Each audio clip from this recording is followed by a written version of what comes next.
Hello and welcome to our new channel. In today's topic, we're gonna cover about the revolt of 1857, which is very important for us, uh, for our UPSC CSC prelims as well as for mains, because कई बार क्या है कि इस पर directly and indirectly questions आ जाते हैं. Okay, now if you want to know about this revolt of 1857, तो ये है क्या? So first of all, let me make it clear कि ये basically कहीं ना कहीं हमारा मॉडर्न इंडियन नेशनल हिस्ट्री का पार्ट है. ठीक है. अभी ये जो रिवोल्ट है हमारा, ये इतना ज़्यादा अहम है, ये इतना ज़्यादा इम्पॉर्टेंट है कि इस रिवोल्ट की वजह से हमारे देश में कहीं ना कहीं एक आग पैदा हुई, एक क्रांतिकारी जो सोच है वो कहीं ना कहीं डेवलप होनी शुरू हुई. ठीक है. अब इसके पीछे रीजंस बहुत सारे थे. इसके पीछे कुछ इमीडिएट रीजंस भी रहे हैं, कुछ बैकग्राउंड रीजंस भी रहे हैं, जो कि हम आने वाले टाइम में देखेंगे. But before first up will see the time line, क्योंकि किसी भी अगर मोमेंट को आपको इंडियन हिस्ट्री में पढ़ना है या आपको समझना है हिस्ट्री में, so it is very important for us to go through the time line first. So अगर हम बात करते हैं थॉरो हिस्ट्री की, अगर हम पूरी हिस्ट्री की बात करते हैं, तो अगर हम उसको मोटा मोटा अगर डिवाइड भी करें, तो सबसे पहले हम पढ़ते हैं क्या, एंशिएंट मिडिवल हिस्ट्री. ठीक है.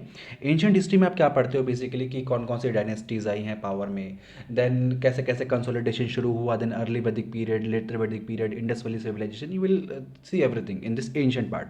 ओके. एंशिएंट के साथ ही एक पार्ट हमारा इंक्लूड होता है, वो मैं आपको आगे बताऊंगा.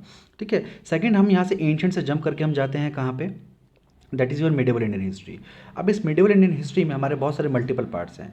यू कैन से कि दिल्ली सल्तनत आएगी, देन तुगलक डायनेस्टीज आएंगी, एंड देन इसके बाद आपका मुगल डायनेस्टीज जो आप पढ़ते हैं बेसिकली वो वाला पार्ट आएगा. एंड देन मिडिवल से आप जंप करके जाते हो कहाँ पे, इंडियन मॉडर्न हिस्ट्री में.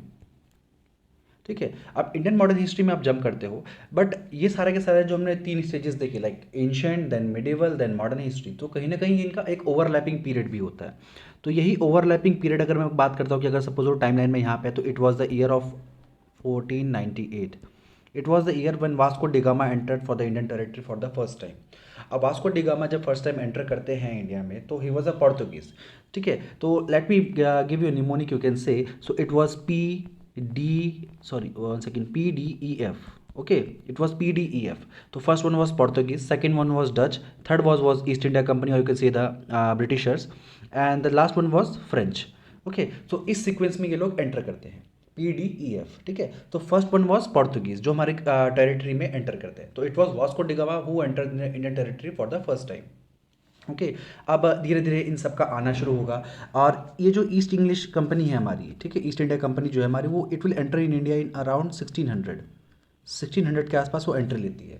बट होता क्या है कि अब राइट फ्रॉम 1600 से लेकर 1700 तक वो नॉर्मल एक बेसिक अपना दबदबा जमाते हैं इन आवर कंट्री. और apart from this all this things, what they used to do, they used to consolidate themselves in the Indian territory. Like they'll conquest other states, like Mysore को conquest करते हैं, मराठास को conquest करते हैं. Okay. तो वो चीज़ें चलती रहती हैं टाइम के साथ. बट होता क्या है, कुछ सालों तक ये ब्रिटिशर्स हमारे को इतना एक्सप्लॉइट कर देते हैं, हमारे टेरिटरीज को कब्जा करके हमारे पे नए नए रूल्स एंड रेगुलेशंस लगा करके, मे बी टैक्सेस हो गया या फिर आपका कुछ भी हो सकता है, तो उन्होंने हमको काफ़ी ज़्यादा एक्सप्लॉइट किया. ठीक है.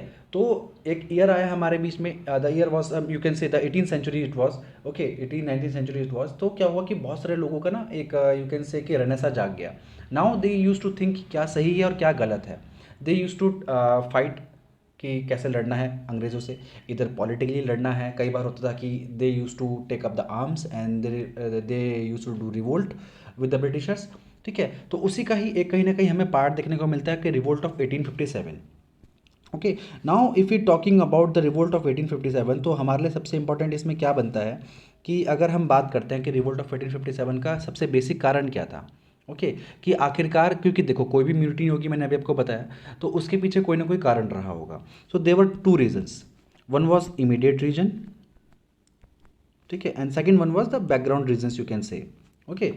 सो इमीडिएट रीजन में क्या हुआ कि देखो, कुछ ब्रिटिशर्स ने हमारे इंडिया में कुछ एनफील्ड राइफल इंट्रोड्यूस करी, कुछ राइफल्स जो होती हैं ना हमारी बंदूकें, वो इंट्रोड्यूस करी.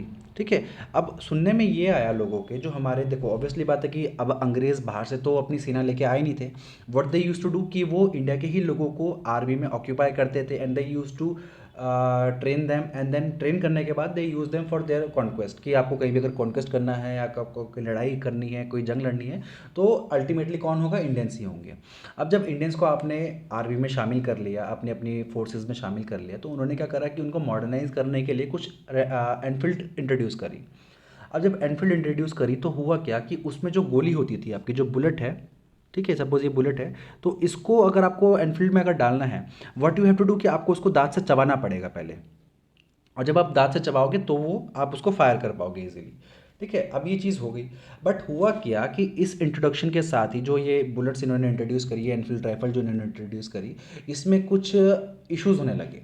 नाउ द थिंग इज कि इशू क्या था कि इसमें बोला कि जो ग्रीस है, जो बुलेट को आगे पुश करेगी, जो ग्रीस है लगी हुई है इस पे, it is made up of pig fat as well as the beef fat. Okay, मतलब कि आप देखो, पिग है और बीफ है, ठीक है। Pig is basically issue for Muslims, and you can say the beef is issue for Hindus. ठीक है, तो ये था कि ये जो थे इस पे जो ग्रीस लगी हुई थी, ये basically it was made up of beef and pig fat. ठीक है, तो हुआ क्या, तो वहाँ के लोगों का ये चीज़ सुन कर के थोड़ा सा यू कैन से कि टेम्पर खो गया कि यार हमारा धर्म भ्रष्ट हो जाएगा, यू कैन से कि हमारा जो एक बेसिक फिलोसफी है, हमारा जो रिलीजन है, it will be in the danger, so we can't chew this particular bullets. Okay, तो what they use to do, उन्होंने क्या कर दिया, रिवोल्ट करना शुरू कर दिया।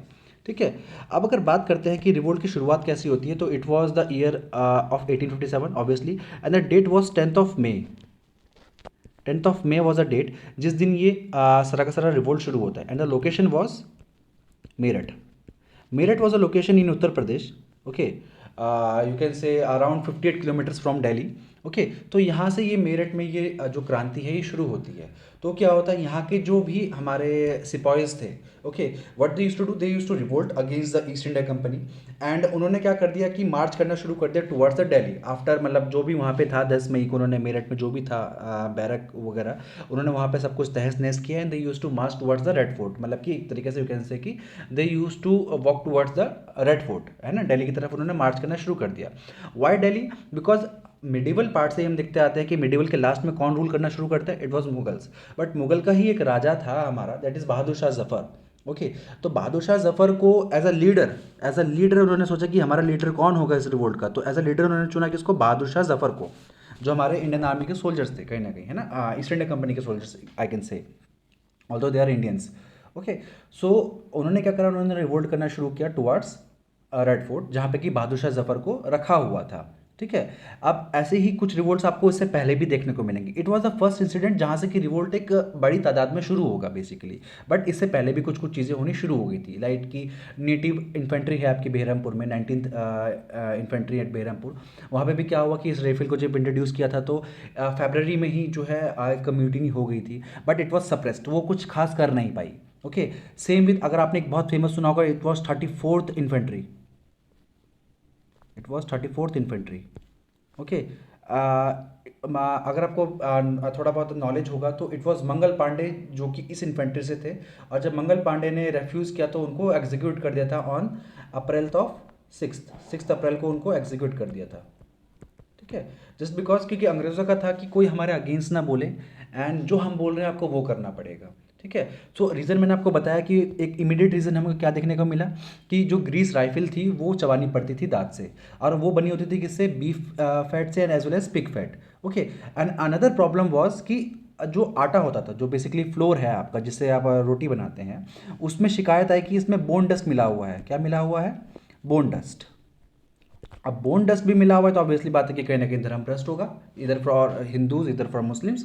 Okay, so it will create a big backlog for east India company कि अब इसको क्या करा जाए, है ना, वो कुछ कर नहीं पाए बिकॉज बोन डस्ट का इशू दिख रहा है सामने, ग्रीस दिख रही है, आप उसको प्रूव नहीं कर सकते because technology was not that much fast कि आप उसको प्रूव कर पाओ कि किससे बनी है किससे नहीं बनी है। बस एक बार अफवाह उड़ी and it will spread like a fire. Okay, so वही चीज़ होने लगी कि ये बीफ फैट से बना है, पिग फैट से बना है, ये आटे में जो है बोन डस्ट मिला हुआ है, ऐसा करके चलने लगा।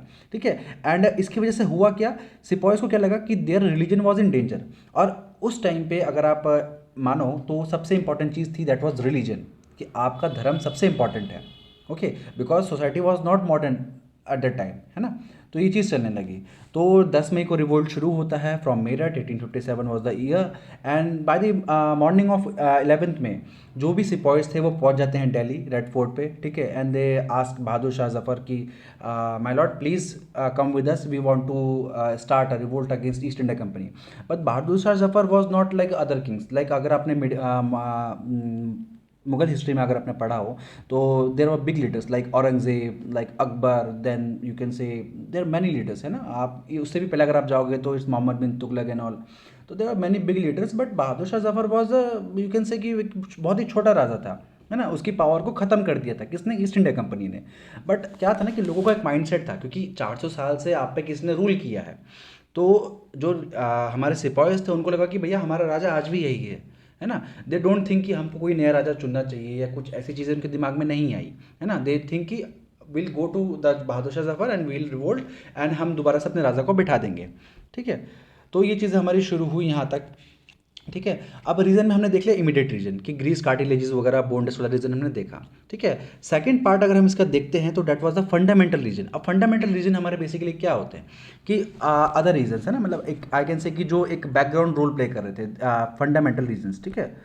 फंडामेंटल रीजन्स तो they can be political reasons, they can be economical reasons, there can be cultural reasons, okay, cultural regions. There can be there are some issues like related to military, okay, we'll see one by one, okay। तो ये सारी चीज़ें हमारी चल रही थी। अब example के तौर पे अगर मैं बात करता हूँ, चलो वन बाय वन। तो पॉलिटिकल कॉज क्या था? ओके, द पॉलिटिकल कॉज, ठीक है। पॉलिटिकल कॉज वाज दैट कि एक पॉलिसी थी that was subsidiary alliance, subsidiary, just one second sorry, that was subsidiary alliance, ठीक है। अब subsidiary alliance was introduce by Lord Wellesley. देखो गवर्नर्स होते थे उस टाइम पे, ठीक है, जैसे कि आज के डेट पे आपके पीएम्स होते हैं, सीएम्स होते हैं, गवर्नर्स होते हैं, ठीक है। ऐसे ही उस टाइम पे हेड होता था कौन? गवर्नर, ठीक है। तो गवर्नर वाज लॉर्ड वेलेस्ली, ठीक है। तो उन्होंने क्या बोला, subsidiary alliance was a policy कि जिसके अंदर कोई भी अगर स्टेट है, सपोज ये स्टेट है, तो इस स्टेट को अपनी फौज रखने की अनुमति नहीं है। They are not allowed to take any arm forces in their particular state. What they have to do कि they have to subsume them under the governor, okay. उनको गवर्नर को खुद को सौंपना पड़ता था कि independent forces are not allowed. उन्होंने क्लियरली बोल दिया कि आप हमारे अधीन रहो and you are not allowed to make any independent forces. What you have to do, you have to pay a lump sum amount to us and in response will provide you the security, okay. Suppose कि अगर दो state है, ठीक है, ये x है ये Y है, ठीक है। एंड सब्सिडी अलायंस के चक्कर में जो है ये एक्स वाला पड़ रखा है, ठीक है, ये इनका एक टाई अप हो रखा है, ठीक है। ये इसको पैसा देता है, ये इसको सिक्योरिटी प्रोवाइड करता है। सो इसमें क्या था कि कल के दिन अगर वाई अटैक करता है इसके ऊपर, so what they will do, तो ईस्ट इंडिया कंपनी जो है वो अपनी फोर्सेस भेजेंगी इस पर अटैक करने के लिए। तो ये बेसिकली कहीं ना कहीं एक पॉलिसी थी, that was a subsidiary alliance policy, ठीक है। ऐसी एक पॉलिसी और आपको सुनने में आएगी, that was policy of annexation या फिर डॉक्ट्रिन ऑफ लैब्स, ठीक है, डॉक्ट्रिन ऑफ लैब्स, ठीक है। अब डॉक्ट्रिन ऑफ लैब्स के चक्कर में हुआ क्या, it was introduce by Lord Dalhousie, ठीक है। तो इसमें क्या था कि देखो जो भी स्टेट्स थी, ठीक है, डॉक्ट्रिन ऑफ लैब्स के अंदर क्या था, देखो मैं आपको एक एग्जांपल के थ्रू समझाता हूँ। द रानी लक्ष्मीबाई, आपने सुना होगा उनका नाम, है ना। तो उनकी खुद की कोई संतान नहीं थी, ठीक है। तो what they used to do कि उन्होंने एक बच्चे को अडॉप्ट कर लिया, ठीक है। अब बच्चे को अडॉप्ट कर ले तो ईस्ट इंडिया कंपनी क्या कहती थी कि हम आपकी जो स्टेट है उसको अपने अंदर ले लेंगे अगर कोई भी आपके ब्लड से कनेक्टेड सक्सेशन नहीं होता है, लाइक कि अगर आपका खुद का अगर कोई बेटा नहीं है और आपने किसी को अडॉप्ट किया then you are not eligible to rule that state, ठीक है। और झांसी की रानी को या फिर हमारी लक्ष्मीबाई को ये चीज़ कतई भी मंजूर नहीं थी कि कोई उनका जो झांसी है वो उनसे छीन ले, ठीक है। इसलिए एक बहुत फेमस डायलॉग भी है कि अपना मैं अपनी झांसी नहीं दूंगी, है ना। तो वही चीज़ हुई कि उन्होंने क्या करा कि इनके जो स्टेट था, जो झांसी था, उसको एनेक्स करने की कोशिश करी, ठीक है। But she was against it, वो नहीं देना चाहती थी अपना स्टेट, ठीक है। तो क्यों, और ये लैप्स लगा क्यों, क्योंकि उनका जो बेटा था वो खुद का नहीं था, इट वॉज अडॉप्टेड वन, ठीक है। तो ये सारी चीज़ें कुछ फंडामेंटल रीजंस में हम काउंट करते हैं कि पॉलिटिकल रीजंस थे, ठीक है। नेक्स्ट थिंग हमने क्या देखी, इकोनॉमिक और एडमिनिस्ट्रेशन इश्यूज़ क्या थे। अब इकोनॉमिक या एडमिनिस्ट्रेशन इश्यूज़ की अगर हम बात करते हैं तो first one was land revenue settlement, ठीक है। मतलब इतना कर वसूलते थे कि जितना लोगों को मिलता नहीं था उससे ज़्यादा वो ले ही लेते थे। अब इस लैंड रेवेन्यू टैक्सेशन में they are different different types, वो हम आगे देखेंगे, लाइक रैयतवारी, देन महलवारी आएगा एक, ठीक है। तो they are different types of policies, you can say the economic reasons जिसकी वजह से एक्सप्लॉयटेशन हो रहा था, ठीक है। अब एक्सप्लॉयटेशन हो रहा है, ठीक है, तो होगा क्या, अल्टीमेटली लोग बाग चिढ़ेंगे, ठीक है। अब देखो पॉलिटिकल कॉज में रानी लक्ष्मीबाई ने रिवोल्ट किया, ठीक है। इमीडिएट कॉज में हमने देखा कि ग्रीस कार्टिलेज की वजह से आर्मी जो ऑफिसर्स थे या फिर जो आर्मी में हमारे सोल्जर्स थे उन्होंने हमारा रिवोल्ट किया। अब इकोनॉमिक अगर एक्सप्लॉइटेशन हो रहा है तो कौन रिवोल्ट करेगा? ऑब्वियसली बात है कि जो टेनेंट है या फिर जो हमारा पीजेंट वाला जो वर्ग है तो वो कहीं ना कहीं रिवोल्ट करेगा कि भैया हम कहाँ से देंगे इतना पैसा जब हम इतना उगा ही नहीं पा रहे हैं। ठीक है। One was the unilateral free trade policy. ठीक है। अब होता क्या था कि भैया अगर भारत में ये चीज़, ये भारत है, यहाँ ब्रिटिश है, यहाँ से फ्री में सब कुछ जाएगा, बट अगर बाहर से कुछ आएगा तो उसके लिए पैसा भी लग रहा है। ठीक है। तो unilateral free trade policy was there. ठीक है। Plus corruption, corruption was high. इतना करप्शन था कि मतलब एवरी वन वॉज लाइक लाओ पैसे दो और अपना काम कराओ वाला। ठीक है। और इसके अलावा अगर आप इकोनॉमिक कंडीशन में काउंट करो तो एक कंडीशन और निकल के आती है, दैट वॉज कि जो हमारे इंडियन सोल्जर्स थे या सिविल सर्वेंट्स थे जो भी हमारा कहीं भी ईस्ट इंडिया कंपनी में काम करता था, उनको जो सैलरी मिलती थी ना एज़ कम्पेयर टू अदर्स, मतलब कि बेसिकली अगर यहाँ पे बात करी जाए तो ईस्ट इंडिया कंपनी की बात हो रही है ना, जो अंग्रेज थे, तो अगर उनके कॉन्टेक्स्ट में हम बात करते हैं जो सैलरी थी हमारे इंडियन सोल्जर्स की वो वेरी लेस है ना। प्लस कोई हाई पोस्ट नहीं थी। ठीक है। कोई हाई पोस्ट नहीं थी उनके लिए। ठीक है। अब हाई पोस्ट नहीं है, रैम्पेंट करप्शन हो रहा है। ठीक है। और बिल्कुल जो आपकी इंडस्ट्री है, मतलब यहाँ पे आप वहाँ पे इंडस्ट्री का डेवलपमेंट कर रहे हो, आप इंडियन इंडस्ट्री को बिल्कुल बर्बाद कर रहे हो, तो होगा क्या? जो भी ताल्लुकदार जमींदार थे वो क्या हो रहा है, वो डिप्राइव हो रहे हैं। What they use to do, वो करेंगे रिवोल्ट। ठीक है। तो एक बहुत ही फेमस स्टेटमेंट भी है इसलिए यहाँ पे, अगर आपने आपको कहीं सुना हो तो, that was of Karl Marx, है ना, कि वो कहते हैं कि it was the British intruder who broke the Indian handloom and destroy the spinning wheel. कि मतलब एज वो ब्रिटिशर्स थे जिन्होंने कि इंडियन हैंडलूम को बर्बाद किया, ख़त्म किया, और जो भारत का जो चरखा था यानी कि स्पिनिंग व्हील था हमारा, उसको भी बर्बाद करने के पीछे कहीं ना कहीं ब्रिटिशर्स का ही हाथ है। So it was a statement by Karl Marx. Okay. Third reason हमने देखा था क्या, that was social religious causes. ठीक है। अब सोशल रिलीजियस कॉजेज अगर आपने अब तक इस कहानी को थोड़ा बहुत भी समझा हो तो you will be able to recall कि आप ये इशू आपको थोड़ा बहुत अभी कुछ साल पहले तक भी देखने को मिला होगा, दैट वाज द रेशियलिज्म, है ना, कि आपकी तू काला है तू गोरा है वाला कंसेप्ट अभी तक काफ़ी चला है कुछ सालों पहले तक। ठीक है। Second was the policy of contempt, Hindu and Muslim वाला थोड़ा सा मैंने आपको बताया अभी, बीफ वाला इशू भी हो गया, रिलीजन, क्योंकि उनके लिए सबसे बड़ी चीज़ क्या थी, रिलीजन, है ना। एंड ऐसे ही क्या था कि देखो जब इंग्लिश आए इंडिया में, ठीक है, भले ही उन्होंने गलत काम किए, ठीक है, और कुछ अच्छे काम भी उन्होंने ट्राई किए, बट जो कि हमारे इंडियन ट्रेडिशन के हिसाब से गलत थे। फॉर एन एग्जाम्पल उन्होंने कोशिश करी कि चाइल्ड मैरिज खत्म हो। ठीक है। Which is a good thing in now days, है ना, कि चाइल्ड मैरिज आपको खत्म करनी चाहिए, बट उस टाइम के लोगों के लिए इट वॉज अ सिन। उनके लिए कि पाप था कि नहीं भैया हमको जो कर रहा है हमें करने दो। ठीक है। उन्होंने क्या करा, मंदिर पे मस्जिद पे क्या कर दिया, टैक्स लगाना शुरू कर दिया, टैक्सेशन की प्रॉब्लम शुरू हो गई। ठीक है। सेकंड चीज़ उन्होंने एक सबसे बड़ा इशू क्या करा है अपार्ट फ्रॉम दिस, कि उन्होंने क्रिश्चियनिटी इंट्रोड्यूस करना शुरू कर दिया कि भैया आप क्रिश्चियन में कन्वर्ट हो, हम आपका देखेंगे। ठीक है। सती आपने सुना होगा, it was abolish by the effort of Raja Ram Mohan Roy in 1829। तो उन्होंने सती को भी कम करने की कोशिश करी, बट क्या हुआ है कि लोगों के ये चीज़ ना छू ही नहीं दिल को, उनको लगा कि यार they are interfering in our religion and this is not good. जो भी करना है हम अपने आप दम पे करेंगे, but you are not suppose to do this for us. ठीक है। तो यहाँ तक कहानी चल रही थी, हमने रिलीजियस कॉजेज पे देख लिए। ठीक है। अब मिलिट्री के भी हमने देखे, अभी थोड़ा सा मैंने आपको क्या बताया, देखो कि मिलिट्री में पहले बात आप सैलरी नहीं दे रहे हो। ठीक है। सैलरी के अलावा आप क्या कर रहे हो कि आप जो हायर पोस्ट है वो हमारे रिजर्व नहीं कर रहे हो, उसमें इंडियंस अलाउड ही नहीं है। ठीक है। तो एक तरीके से कैन से कि there is a discrimination of Indian soldiers, है ना, एक डिस्क्रिमिनेशन की पॉलिसी शुरू हो गई रिलीजन अब इन मिलिट्री। ठीक है। सेकेंड थिंग क्या हुआ कि उस टाइम पे एक यू कैन से एक थॉट प्रोसेस था हमारे इंडियंस का कि अगर आप 7 समुंदर पार जाते हो, ठीक है, कोई भी कैंपेन के लिए या फिर किसी भी ऑपरेशन के लिए या फिर किसी भी चीज़ के लिए, है ना, तो it will damage your religion, आपको नहीं जाना है। ठीक है। तो क्या होता था कि भैया पहली बात तो आप उनको बाहर लेके जा रहे हो, ठीक है, लड़ने के लिए। अब दूसरी एक चीज़ थी कि भट्टा, या फिर भत्ता बोलते हैं ना जनरली, भत्ता। ठीक है। तो आप लोगों को वो भी नहीं मिलता। ठीक है। तो हमारे सोल्जर्स को अगर आप भाई कहीं बाहर जा रहे हो तो यू कैन से कि एक अलाउंस था जो कि जनरली नहीं दिया जाता था। ठीक है। अगर आप कैंपेन कर भी रहे हो, ठीक है, और भट्टा नहीं मिल रहा है, ठीक है, तो होता क्या था कि जब लोगों के पास जेब में पैसा नहीं है, कुछ नहीं है, तो उनको क्या करना पड़ेगा, जो हाथ लगेगा वो खाना पड़ेगा। अब suppose you are in between a ocean, अगर आप बीच में, तो आपको भैया अगर आप वेजिटेरियन हो तो you have to eat the fish, and if you are eating the fish then आपका रिलीजन खतरे में आ जाएगा अगेन, है ना। तो ये सारी चीज़ें इश्यूज होने लगे वहाँ पे। ठीक है। एंड इसके साथ साथ ही आप देखोगे तो क्या हुआ कि ये छोटे छोटे इश्यूज चलते रहेंगे चलते रहेंगे। ठीक है। तो एक स्टेटमेंट भी हम बोलते हैं कि सोल्जर्स जो है ना, आने के बाद जब वो लड़ाई से जंग से वापस आता था तो he will be a peasant in uniform. क्यों? क्योंकि आने के बाद उसको कुछ कोई पूछने तो वाला है नहीं। अब वो जब लड़के वापस आया है कहीं से तो वो क्या करेगा, वापस अपने खेत पे काम करेगा। ठीक है। अब जब खेत पे काम कर रहा है तो खेत पे भी अगेन इशू चल रहे हैं, किसके, लैंड रिफॉर्म इशू चल रहे हैं, कि कोई महलबारी के अंदर टैक्स ले रहा है, कोई कहीं टैक्स ले रहा है, तो वो हर तरीके से बेचारा एक्सप्लॉइट हो रहा है।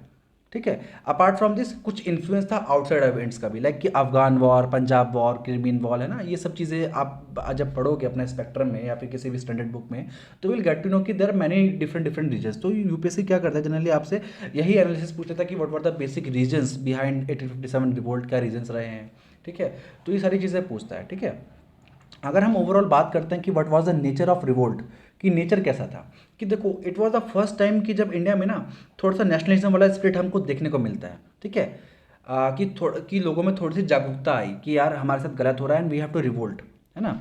तो ये थोड़ी सा हमें देखने को मिलता है। सेकेंड थिंग हमको क्या देखने को मिलता है कि एक पॉपुलर कैरेक्टर हमको देखने को मिला, ठीक है, कि जो एक कॉलोनियल हिस्ट्री थी कि भैया एक जनरल टेंडेंसी थी ना कि कॉलोनीज ये जो हमारे पे रूल कर रहे हैं दीज आर सुप्रीम, तो उनको सुप्रीम जो था ना उसको पूरा तोड़ दिया। क्यों तोड़ दिया? क्योंकि अगर आप भारत का नक्शा अगर देखते हो यहाँ से पूरा, अगर आप ये पूरा इंडिया का मैप देखते हो तो revolt was started from something from here, Meerut से स्टार्ट होता है एंड ये पूरा यहाँ तक पूरा स्प्रेड हो जाता है कुछ टाइम तक, ठीक है। तो ये था हमारा कहीं ना कहीं ये एरिया, ठीक है। हाँ, ऑब्वियसली बात है कि देखो कंप्लीट नेशनलिज्म हमको यहाँ पे देखने को नहीं मिलता। द रीज़न इज़ कि सब लोग शामिल नहीं थे। क्यों? वाई? बिकॉज हमारे इंडियन सोसाइटी में भी, अगर हम सोसाइटी की बात करते हैं तो सोसाइटी में भी बहुत लोग डिवाइडेड थे। कुछ अंग्रेज़ों के साथ थे, कुछ न्यूट्रल थे, ठीक है, और कुछ तो थे बिल्कुल ही फेवर में नहीं, बिल्कुल अगेंस्ट में थे। मतलब समझ रहे हो आपकी, एक फेवर में है, एक न्यूट्रल है, एक बिल्कुल अगेंस्ट है ना। तो डिफरेंट डिफरेंट सोसाइटीज़ में लोग बाग बटे हुए थे। तो क्या हुआ कि साउथ की जो जनरली पॉपुलेशन थी वो दैट वाज लॉयल, ठीक है, टुवर्ड ईस्ट इंडिया कंपनी, कि नहीं यार ये सही है, हमें नहीं करना चाहिए इनके अगेंस्ट रिवोल्ट। बट ऊपर वाले लोगों का एक्सप्लॉयटेशन ज़्यादा हो रहा था तो वो चिढ़ गए and they have to revolt, ठीक है। तो ये हमको देखने को मिलता है, ठीक है। ये हो गया, ठीक है। और इसके अलावा अगर हम बात करते हैं कि चलो अभी हमने देख लिया रीजंस क्या क्या थे ना, नाउ विल से कि आफ्टर ऑल जब ये रिवोल्ट इतना बड़ा था, जब हम इसको हिस्ट्री में इतनी अच्छी अहमियत देते हैं, then what was the reason behind the failure of this revolt. Okay, अगर बात करते हैं तो ये फेलियर के पीछे रीज़न है ना, तो फेलियर के पीछे रीज़न क्या है बताया मैंने अभी आपको, कि there was a crucial support, है ना, कुछ सेक्शंस का बहुत क्रूशल सपोर्ट था इन अथॉरिटीज़ को, लाइक फ्रॉम बॉम्बे जहाँ पे कि एक सेंटर था ईस्ट इंडिया कंपनी का, मद्रास, है ना, यहाँ की जो आर्मी थी ना ये लॉयल रही, ठीक है। क्योंकि बॉम्बे अगर आप मैप में देखते हो तो इट वॉज समथिंग फ्रॉम यहाँ पे रहेगा बॉम्बे, है ना, मद्रास आपका यहाँ पे रहेगा। मैंने आपको क्या बोला, ये एरिया लॉयल रहा हमेशा से, ठीक है। और रिवोल्ट कर रहा है कौन सा वाला एरिया? ये वाला एरिया, ये आपका रिवोल्ट कर रहा है कहीं ना कहीं मैप पे, ठीक है। तो ये हमें इश्यूज देखने को मिलते हैं। सेकंड थिंग क्या था कि social base was very limited, ठीक है, social base was very limited, ठीक है। चल सोशल बेस की भी हम बात कर लेते हैं कि देखो सोशल बेस बोले तो कि भैया अवध हो गया, रोहिलखंड हो गया, दिल्ली हो गया, मतलब कि जो हमारा टेरिटोरियल एरिया है जहाँ पे लोगों ने रिवोल्ट किया वो लिमिटेड था, वो पैन इंडिया नहीं था, ठीक है। Another problem was the resources. अब भैया ब्रिटिशर्स के पास अच्छी अच्छी गन्स हैं, अच्छे अच्छे कैनन्स हैं, सब कुछ बढ़िया बढ़िया है, बट हमारे पास क्या है ना, बिकॉज राइट फ्रॉम द वैदिक पीरियड हम कहीं ना कहीं एक अच्छा खासा एक रोल प्ले कर रहे थे, बट ये 1600 ऑनवर्ड से क्या हुआ, हमारे को सप्रेस करना शुरू कर दिया गया, ठीक है। अनदर रीजन वॉज कि हमारे पास कम्युनिकेशन नहीं था। देखो कम्युनिकेशन जो है ना शुरू से लेकर आखिर तक एक बहुत बड़ा रोल प्ले करेगा, बट हमारे पास कम्युनिकेशन नहीं था जो कि ब्रिटिशर्स के पास था। तो इसलिए भी कहते हैं कि हमने कहीं ना कहीं हम फेल हो गए, है ना। अब देखो हमने यहाँ तक सारी चीज़ें देखी, ठीक है। अब ये रिवोल्ट इतना बड़ा बना कैसे? अगर रीज़न अगर इसका हम देखते हैं कि जो रिवोल्ट था इसमें आप देखोगे ना कि पार्टिसिपेशन जो है वो बहुत डिफरेंट डिफरेंट सोसाइटीज़ से है, लाइक कि किंग्स एंड क्वींस भी रिवोल्ट कर रहे हैं। मैंने आपको अभी झांसी की रानी का एग्जांपल दिया, ठीक है। सेकंड थिंग वॉज ज़मींदार या फिर टेनेंट, जो पीजेंट्स जो वर्ग था इकोनॉमिक कंडीशन की वजह से, वो भी रिवोल्ट कर रहा है कहीं ना कहीं, ठीक है। थर्ड वन वॉज कि जो हमारे जो वर्कर्स हैं, मे बी आयरन स्मिथ हो गया या फिर कोई कॉबलर है, कोई भी है, क्यों? क्योंकि क्या कि मॉडर्नाइजेशन बढ़ रहा है तो उसकी वजह से क्या कि उसका काम भी जा रहा है, ठीक है। और another was the religious factor. Religious factor में क्या हो रहा है कि भैया जो टेम्पल्स हैं, जो मॉस्क हैं, वहाँ पे आप टैक्सेशन कर दे रहे हो, तो वो लोग भी अगेंस्ट में हैं। तो क्या हुआ कि इसमें एक वाइड नंबर ऑफ सेक्शंस का पार्टिसिपेशन हमें देखने को मिलता है ना। तो ये चीज़ भी हमें क्लियर रखनी है कि पार्टिसिपेशन जो था वो मल्टीपल सोसाइटी से था, इधर में भी from Kings and queen, zamindars, workers, religious persons, तो सब जगह से हमें रिवोल्ट यहाँ पे हमें देखने को मिलता है, ठीक है। अब एक हमें देखना है कि देखो जो लीडर्स थे, ठीक है, अगर हम लीडर्स की अगर हम बात करते हैं, ठीक है, तो डिफरेंट डिफरेंट जगह पे देखो क्या हुआ ना, एक रीज़न था इस रिवोल्ट के फेल होने का कि जो रिवोल्ट था इट वाज लीडरलेस समटाइम्स, है ना। मतलब कोई फिक्स लीडर भी नहीं था अगर हम बात करें क्लियरली। एग्जाम्पल के तौर पे अगर आप देखते हो तो कानपुर में अगर आप बात करते हो तो there was one leader that was Nana Saheb, ठीक है। नाना साहब वॉज लीडिंग इन कानपुर, ठीक है। वहीं अगर हम बात करते हैं बगल में है लखनऊ, लखनऊ में कौन लीड कर रहा है? इट वॉज बेगम हजरत महल, ठीक है, वहाँ पे वो रूल कर रही हैं। ठीक है, सेम विद अगर आप बात करते हो आपका बिहार एरिया की, ठीक है, वेरी फेमस रूलर, बहुत ही फेमस फ्रीडम फाइटर हैं, that was Kunwar Singh, he was from Bihar. ठीक है, इनको बाबू कुंवर सिंह भी बोलते थे। ठीक है, तो ये कुंवर सिंह थे, ही वॉज फ्रॉम जगदीशपुर, वो जगदीशपुर एरिया एक है बिहार में, है ना, आरा के पास है, Arrah is a district in Bihar, है ना। तो वहाँ से वो बिलोंग करते थे बिहार में, बिहार से सॉरी, है ना। तो ही वॉज कुंवर सिंह। ठीक है, और उन्होंने काफ़ी अच्छे खासा फाइट वगैरह करी है उनके अगेंस्ट में, मतलब काफ़ी बार उनको धूल भी चटाई है। एंड उनके एक भाई भी थे। ठीक है, I am forgetting his name, I think it's name is Amit और समथिंग लाइक हिज नेम। तो उन्होंने क्या करा, उन्होंने बहुत अच्छा खासा रोल प्ले किया है ना। तो ये मिल के रोल प्ले करते थे। झांसी में you all know that was Rani Lakshmibai. ठीक है, तो ये सब लोग थे। ठीक है, अब हुआ क्या इस रिवोल्ट की वजह से, जब ये रिवोल्ट देखो 1857 में हो रहा है ना। अब एक लॉलीपॉप देने वाली बात होती है कि देखो जब भी कोई रिवोल्ट या जब भी कोई बड़ी चीज़ होती है हमारे देश में, है ना, I am talking about pre independence era, है ना। तो क्या होता था कि ईस्ट इंडिया कंपनी क्या करती थी, एक लॉलीपॉप हमको दे देती थी। तो सेम चीज़ क्या हुई, the year was 1858, act was pass and this was known as the government of India 1858। ठीक है, इसमें क्या बोल दिया कि भैया ईस्ट इंडिया कंपनी का, चलो मैं आपको एक्ट आराम से बाद में एक बार में क्लियर कर दूंगा, I am just giving a basic overview right now, है ना। तो क्या हो गया कि ईस्ट इंडिया कंपनी जो थी, क्योंकि ये कंपनी थी, है ना, इसकी पावर छीन के कहाँ ट्रांसफर कर दी गई, क्राउन को। क्या बोल दिया गया कि अब भारत को ईस्ट इंडिया कंपनी रूल नहीं करेगी, अब जो है क्राउन रूल करेगी डायरेक्टली। ठीक है, तो ये चीज़ यहाँ पे कर दी गई। ठीक है, एक होते थे हमारे यहाँ पे गवर्नर जनरल ऑफ इंडिया। ठीक है, इन भाई साहब का नाम चेंज करके क्या कर दिया, इनको बोल दिया कि आज से आप जाने जाओगे as a name of viceroy. ठीक है, इनको बोल दिया कि आप वाइस रॉय कहलाओगे आज से। ठीक है, तो ये छोटी छोटी चीज़ें जो है ना उन्होंने देना शुरू कर दिया। ठीक है, तो ये सारी चीज़ें हमें देखने को मिलती है इन द रिवोल्ट ऑफ 1857। ठीक है, अब इसकी वजह से क्या होगा, देखो अगर आप पर्पस देखोगे इस रिवोल्ट रिवोल्ट का पर्टिकुलरली, तो क्या इम्पैक्ट हो सकता है कि एक तो फ्रीडम स्ट्रगल में जो है हमारा एक नेशनल मूवमेंट का रूप लेना शुरू कर देगा, नेशनलिज्म की थिंकिंग डेवलप होना शुरू हो जाएगी। ठीक है, विद टाइम आप देखोगे कि पॉलिटिकल एसोसिएशंस बननी शुरू हो जाएंगी, एंड अल्टीमेटली उसी का एक कहीं ना कहीं कॉन्सिक्वेंस होता है क्या, कि आपकी इंटरनेशनल कांग्रेस फॉर्मेशन हो जाती है कहीं ना कहीं, सॉरी। ओके, तो ये हमें देखने को मिलता है रिवोल्ट ऑफ 1857 के बारे में। अगर आपको कहीं पे भी कुछ भी डाउट है, you can ping me, okay, on our Instagram channel और on WhatsApp, okay, you can use any of the platform. Thank you.